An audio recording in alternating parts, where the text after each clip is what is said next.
സദാശിവസമാരംഭാം ശങ്കരാചാര്യമധ്യമാം അസ്മദാചാര്യപര്യന്താം വന്ദേ ഗുരുപരമ്പരാം. പ്രിയ കുടുംബാംഗങ്ങളെ, നമ്മുടെ ജീവിതം ധന്യമാകണമെന്ന് ആഗ്രഹിക്കുന്നുണ്ടെങ്കിൽ നമ്മൾ ചില ആൾക്കാരെ മാറ്റി നിർത്തണം. യഥാർത്ഥത്തിൽ സനാതനധർമ്മം പറയുന്നത് ചില ആരെയും നമ്മൾ മാറ്റി നിർത്തരുത്, എല്ലാവരെയും ചേർത്ത് പിടിക്കണമെന്നാണ് പറയുന്നത്. പക്ഷേ ഈ കലികാലത്തിൽ, ഇന്നത്തെ കാലഘട്ടത്തിൽ നമ്മൾക്ക് പേരുദോഷവും ഒന്നുമില്ലാതിരിക്കണമെങ്കിൽ, സന്തോഷകരമായ ജീവിതം മുന്നോട്ട് പോകണമെങ്കിൽ ചിലതിനെ നമ്മൾ അകറ്റി നിർത്തിയേ പറ്റൂ. ഒരു വിഷപ്പാമ്പിനെ നമ്മൾ ഒരിക്കലും എടുത്ത് തോളിൽ വെക്കാൻ നിൽക്കില്ല. അതുപോലെ സമൂഹത്തിൽ നിന്നുള്ള ചില മനുഷ്യന്മാരെയും നമ്മൾ മാറ്റി നിർത്തിയേ പറ്റൂ. അങ്ങനെ മാറ്റി നിർത്തിയില്ല എങ്കിൽ നമ്മൾക്ക് ചിലപ്പോൾ ജയിൽവാസം വരെ അനുഭവിക്കേണ്ടതായിട്ട് വരും. ഏത് തരത്തിലുള്ള ആൾക്കാരെ മാറ്റി നിർത്തേണ്ടതെന്ന് വളരെ ശ്രദ്ധിക്കണം. ഒന്നാമത്തെ കാര്യം, ഒരു ജോലിയും ചെയ്യാതെ എല്ലാവരോടും വളരെ മധുരമായി സംസാരിക്കുന്ന ആൾക്കാരുണ്ടാവും. ഇപ്പോൾ എന്നെ കണ്ടു കഴിഞ്ഞാൽ എന്നെക്കുറിച്ച് നല്ല നല്ല കാര്യങ്ങൾ പറയും, നല്ല പോലെ പുകഴ്ത്തി പറയും, പക്ഷെ ഒരു ജോലിയും ചെയ്യുന്നുണ്ടാവില്ല.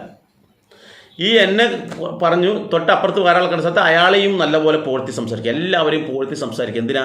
നമ്മളുടെ പ്രീതി പഠിച്ച് പറ്റിയിട്ട് നമ്മളിൽ നിന്ന് എന്തെങ്കിലും അടിച്ചെടുക്കാനായിരിക്കും ഒന്നാമത്തെ കാര്യം. നമ്മളുടെ പ്രീതി ഉണ്ടെങ്കിൽ ഒന്നുകിൽ വാക്കുകൊണ്ടായിരിക്കും, അല്ലെങ്കിൽ പ്രവൃത്തി കൊണ്ടായിരിക്കും നമ്മളിൽ നിന്ന് എന്തെങ്കിലും അവർ പ്രതീക്ഷിക്കുന്നുണ്ടാവുക.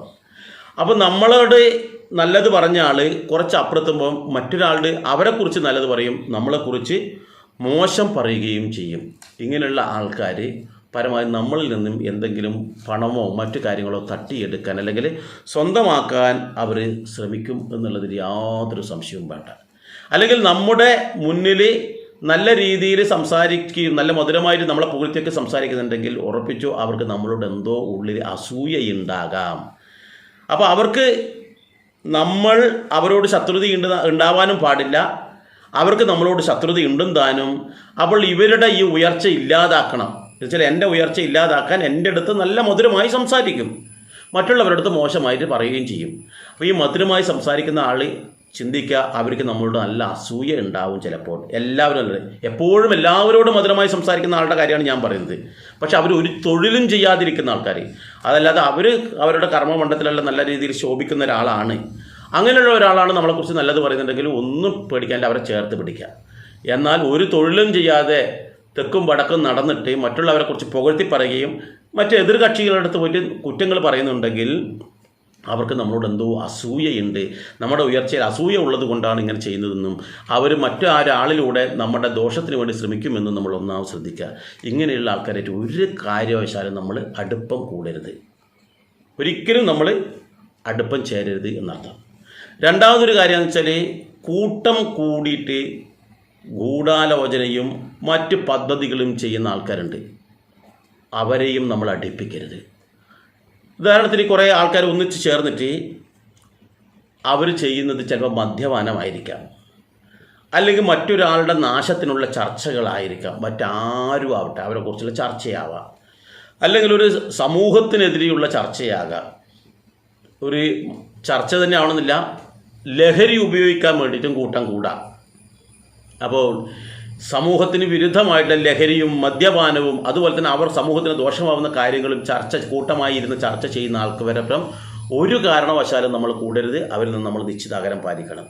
എന്തെന്നാൽ നാളെ ഇവർ ഇങ്ങനെ ഏതെങ്കിലും കാര്യത്തിൽ പിടിക്കപ്പെട്ടു പോയി കഴിഞ്ഞാൽ അവരെ കൂട്ടത്തിൽ നടന്നു എന്ന ഒറ്റ കാര്യത്തിൽ നമ്മൾക്കും ജയിൽവാസമുണ്ടാകും.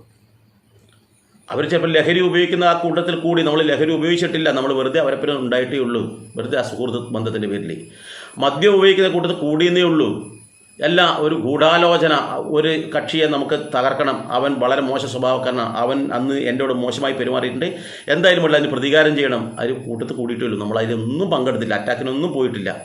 പക്ഷേ നാളെ ഇവരെ പോലീസ് പിടിച്ചു കഴിഞ്ഞാൽ ഈ ഒന്നിച്ച് നടക്കലുണ്ട് എന്ന ഒറ്റ കാരണത്താൽ, കാരണം ഒരു പ്രശ്നം നടന്നു കഴിഞ്ഞാൽ ഇവരങ്ങോട്ട് മുങ്ങും. അപ്പോൾ ഇവരെ ഒന്നിച്ച് നടക്കുന്ന ആളെയത് പോലീസ് ആദ്യം പൊക്കും, അതെന്ന് വെച്ചാൽ നമ്മളെ പൊക്കും.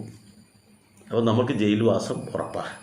അപ്പോൾ ഇങ്ങനെയുള്ള ആൾക്കാരുമായിട്ടും ബന്ധം ഉണ്ടാവാനേ പാടില്ല. ഈ രണ്ട് വിഭാഗത്തിൽ നിന്ന് മാറി, അത് സ്ത്രീകളുടേതാവാം പുരുഷൻ്റെതാവാം, അതൊന്നും ഇവിടെ സ്ത്രീ പുരുഷ ഒന്നുമല്ല ഇവിടെ പ്രശ്നം, ഈ ഒരു കാര്യമാണ്.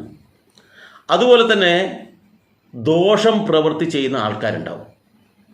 എങ്ങനെയുള്ളത്? ഒന്നുകിൽ കുട്ടികളെ പീഡിപ്പിക്കുന്ന ആൾക്കാർ. ഇപ്പോൾ കുട്ടികൾ നടന്നു വരുന്ന സമയത്ത് അവരെ മാനസികമായി ശാരീരികമായിട്ട് പീഡിപ്പിക്കുകയൊക്കെ ചെയ്യുന്ന ആൾക്കാർ, അവരെ കൂട്ടത്തിൽ കൂടരുത്. അതുപോലെ മൃഗങ്ങളെ, പക്ഷിമൃഗാദികളെയൊക്കെ പീഡിപ്പിക്കുന്ന ആൾക്കാരുണ്ടാവും. അതുപോലെ വയോജനങ്ങളെ, സാധുജനങ്ങളെയൊക്കെ ഇതാക്കുക. അതുപോലെ തന്നെ വേറെ ഏതെങ്കിലും തരത്തിൽ, ഉദാഹരണം ഒരു ട്രെയിൻ അട്ടിമറിക്കാൻ വേണ്ടി ഇപ്പം റെയിൽപാളത്തിൽ കല്ലെല്ലാം വെക്കുന്ന ആൾക്കാരല്ലേ, അതുപോലെ എന്തെങ്കിലും വൃത്തികേട് തമ്മാടിത്തം കാണിക്കുന്ന ആൾക്കാരാണ്, അവരുടെ സ്വഭാവം ശരിയല്ല, അവരെ പന്തികേടില്ല, അല്ല അവർ പന്തികേടുള്ള ആൾക്കാരാണ്, അവർ ദുരിതം ചെയ്യുന്ന ആൾക്കാരാണ്, അവൻ്റെ സ്വഭാവം ശരിയില്ലെങ്കിൽ അങ്ങനെയുള്ള ആൾക്കാരായിട്ട് ബന്ധം സ്ഥാപിക്കരുത്. കണ്ടു കഴിഞ്ഞാൽ ഒരു ചിരി, തീർന്നു. ഒരിക്കലും അവരോട് ഒന്നിച്ച് പോവുകയോ ഒന്നിച്ച് കിടക്കുകയോ ഒന്നിച്ച് കളിക്കുകയോ ഒന്നിച്ച് ഭക്ഷണം കഴിക്കുകയോ പോലും ചെയ്യരുത്. കാരണം ഇങ്ങനെയുള്ള വിഷവിത്തുക്കളുടെ ഒന്നിച്ച് കൂടിക്കഴിഞ്ഞാൽ നമ്മൾക്കും ജയിൽവാസം ഉണ്ടാകും. നാളെ അവരെന്ത് ദോഷം ചെയ്തു കഴിഞ്ഞാലും അതിൽ നമ്മളും കൂടി പങ്കാളിയായി പോകും എന്നർത്ഥം. ചിലപ്പോൾ ഇവരെന്തെങ്കിലും ഒരു പീഡനം ചെയ്തിട്ട് ഒരു പെൺകുട്ടിയെ പീഡിപ്പിച്ചിട്ട് വരുന്ന വഴിയായിരിക്കും, അല്ലെങ്കിൽ ഒരു മോഷണം നടത്തിയിട്ട് വരുന്നതായിരിക്കും. അതും ദോഷമാണല്ലോ. ഒരു മോഷണം നടത്തിയിട്ട് വരുന്നതായിരിക്കും. വരുമ്പോൾ രണ്ടാളും ഒന്നിച്ച് നടന്നു വരുന്നുണ്ടാവും. അപ്പോഴാണ് പറയുന്നുണ്ടാവുക ആ ഭാഗത്ത് എവിടെ മോഷണം പോയിട്ടുണ്ട്, അവർ രണ്ടാൾക്കാരെ ഒന്നിച്ച് വന്നതെന്ന് പറയും. മോഷണം നടത്തിയാൽ മുങ്ങിയിട്ടുണ്ടാവും, ആദ്യം പിടിക്കരുത് നമ്മളെയായിരിക്കും. അതുകൊണ്ട് അങ്ങനെ ഒരു സ്വഭാവ ദൂഷ്യമുള്ള ഒരാളാണ് എന്ന് കണ്ടു കഴിഞ്ഞാൽ നമ്മൾ എന്ത് പറയുന്നില്ല, അവരിൽ നിന്ന് പരമാവധി അടുപ്പം സ്ഥാപിക്കാതെ അവരിൽ നിന്ന് വിട്ട് നടക്കുക. കണ്ടു കഴിഞ്ഞാൽ ഒരു ചിരി മാത്രം നടക്കുക. അവർ ഒന്നിച്ച് നടക്കാൻ പോലും പാടില്ലാത്തതാണ് എന്ന് നമ്മൾ മനസ്സിലാക്കുക. അടുത്തതോ, മറ്റുള്ളവരെ അപമാനിക്കുന്ന ആൾക്കാർ. ചില ആൾക്കാരുടെ കൂട്ടത്തിൽ വന്നു കഴിഞ്ഞാൽ ഞാനാണ് വലിയ കേമൻ എന്നൊരു തോന്നലും മറ്റുള്ളവരെ പരിഹസിക്കുന്ന ആൾക്കാരുണ്ട്. അതുപോലെ തന്നെ മുതിർന്ന ആൾക്കാരെ ബഹുമാനിക്കാത്ത ആൾക്കാരുണ്ട്. ബഹുമാനം കൊടുക്കേണ്ട ആൾക്കാരെ ബഹുമാനിക്കാതെ ധാർഷ്ട്യത്തിലൂടെ നടക്കുന്ന ആൾക്കാർ, അങ്ങനെയുള്ള ആൾക്കാരപ്പുറം നടന്നാലും ദോഷമാണ്. കാരണം ആ വ്യക്തിയോടുള്ള ദേഷ്യം നമ്മളോടും ഉണ്ടാകും മറ്റുള്ളവർക്ക്. ഉദാഹരണത്തിന് നമ്മൾ ഞാനിപ്പം വളരെ എല്ലാവരോടും മോശമായി പെരുമാറും, ഞാൻ വലിയ കേമനാണെന്നുള്ള ഉള്ള ആളാണെന്നിരിക്കട്ടെ, ഞാൻ വലിയ കേമനാണ് എന്ന് ചിന്തിക്കുന്നു, മറ്റുള്ളവരും വളരെ താഴെക്കടയിലാണ്, അവരൊക്കെ പുച്ഛഭാവേ ഉള്ളൂ എന്നിരിക്കട്ടെ, അവരപ്പുറമാണ് എൻ്റെ സുഹൃത്തും കൂടി വന്നിരിക്കട്ടെ. അപ്പം ഞാൻ എല്ലാവരും പുച്ഛിക്കുന്ന ആളാണെങ്കിൽ ആ സുഹൃത്തിനെയും അതേ കണ്ണോട് കൂടിയായിരിക്കും അവരെല്ലാവരും കാണുക. ഞാൻ എന്ത് ചെയ്യുന്നോ അതേ ഭാവത്തിൽ എന്നോടുള്ള ആ വിരോധത്തോടു കൂടിയായിരിക്കും മറ്റുള്ളവരെയും കാണുക എന്നർത്ഥം. അപ്പം നമ്മളെന്ത് വേണം, ഇങ്ങനെയുള്ള ആൾക്കാരായിട്ട് ബന്ധം സ്ഥാപിക്കരുത്, പ്രത്യേകം ശ്രദ്ധിക്കുക. മറ്റുള്ളവർക്ക് ആരെങ്കിലും ദോഷമായി ചെയ്യുന്നുണ്ടെങ്കിൽ ആ ദോഷം ചെയ്യുന്നവരെപ്പുറം കൂടരുത് എന്നർത്ഥം. ഇനി ഏറ്റവും അവസാനത്തത് എന്താണെന്ന് വെച്ചാൽ, പെട്ടെന്ന് എല്ലാവരായിട്ട് ഇടപഴകുന്ന ആൾക്കാരുണ്ട്. ഒന്ന് പറഞ്ഞ് രണ്ടാമത്തിൽ പെട്ടെന്ന് പറ്റി ഒരു പരിചയമില്ല, പക്ഷെ നമ്മളോട് കയറി ഇടപഴകുന്ന ആൾക്കാരുണ്ട്. വളരെ നല്ല സൗഹൃദം സ്ഥാപിക്കുന്ന ആൾക്കാർ. നോക്കുക, ഇവരായിരിക്കും പെട്ടെന്ന് ശത്രുക്കളി ഉണ്ടാക്കും. ഇണങ്ങിക്കഴിഞ്ഞാൽ അവർ എന്തൊക്കെയോ നമുക്ക് കൊണ്ടുതരും, കാര്യങ്ങളൊക്കെ ചെയ്യും, നമ്മളങ്ങനെ സ്നേഹിച്ച് പുറത്തും ഇതാക്കുകയും ചെയ്യും. പക്ഷെ വളരെ പെട്ടെന്ന് അവരായി നമ്മളായിട്ട് തെറ്റുകയും ചെയ്യും. മാത്രമല്ല ഈ കൊണ്ടുവന്ന സാധനം നമുക്ക് എന്തൊക്കെ തന്നിട്ടുണ്ടോ അതൊക്കെ വിളിച്ചു പറയുകയും ചെയ്യും. അപ്പോൾ അതുകൂടി നമുക്ക് നാണക്കേടുണ്ടാക്കുക. അങ്ങനെ വളരെ പെട്ടെന്ന് അടുപ്പമുണ്ടാക്കുന്ന ആൾക്കാർ, സ്വഭാവ ദൂഷ്യമുള്ള വ്യക്തികൾ, ഗൂഢാലോചന ചെയ്യാൻ വേണ്ടിയിട്ടോ അല്ല കൂട്ടം കൂടിയിട്ട് വൃത്തികേടുകൾ കാണിക്കുന്ന ആൾക്കാർ, അതുപോലെ തന്നെയാണ് ഒരു ജോലിയും ചെയ്യാതെ മധുരഭാഷണമായി വരുന്ന ആൾക്കാരെയൊക്കെ തന്നെ നമ്മൾ അകറ്റി നിർത്തുകയാണെങ്കിൽ നമ്മൾക്കും ദോഷമില്ലാത്ത വിധത്തിൽ ഈ 5 വിഭാഗത്തിനെ നമ്മൾ മാറ്റി നിർത്തിയാൽ നമുക്ക് ദോഷമില്ലാത്ത വിധത്തിൽ സന്തോഷകരമായ ജീവിതം മുന്നോട്ട് കൊണ്ടുപോകാം. ഈ ഒരു കാര്യം പ്രത്യേകം ശ്രദ്ധിക്കുക. അങ്ങനെയാണെങ്കിൽ നമുക്ക് ജീവിതത്തിൽ ബുദ്ധിമുട്ടുണ്ടാവില്ല, എപ്പോഴും സന്തോഷമുണ്ടാകും. മറ്റൊരു വീഡിയോയുമായി ഞാൻ മറ്റൊരു അവസരത്തിൽ വരാം. എല്ലാവർക്കും നന്ദി, നമസ്കാരം.